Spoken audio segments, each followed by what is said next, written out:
كل الناس هتقولك لازم يبقى عندك elevator pitch وازاي تقدر تقنع الناس بنفسك او تعرف الناس بنفسك في خلال 30 ثانية.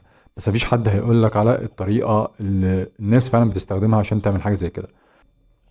هما 5 خطوات بساط بيبقى اسمهم name same fame aim game.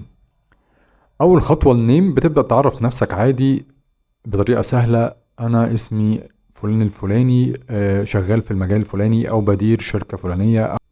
تاني حاجة سيم، بتقول حاجة عادية كل الناس بتقولها عن النوع ده من الشركات. يعني احنا شغالين في مجال الدعاية، احنا شغالين في مجال ليد جنريشن، احنا بنعمل اعلانات للشركات اللي بتشتغل معانا، هكذا.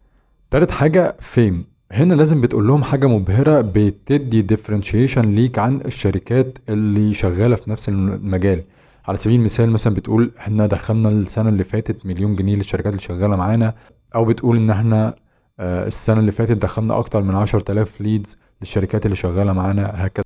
رابع حاجة ايم، وهي انك بتتكلم على اللي انت عايز تحققه الفترة دي.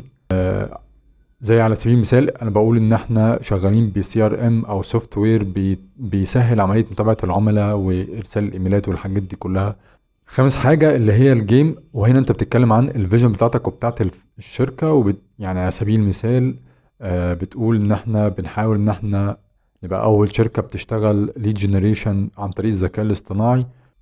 وبكده ال5 طرق دول لما بتجمعهم مع بعض يبقى انت كده عملت الاليفيتور بيتش بتاعك، او قدرت ان انت تعرف الناس انت مين وبتشتغل في ايه وايه اللي انت عايز توصل له الفترة الجاية.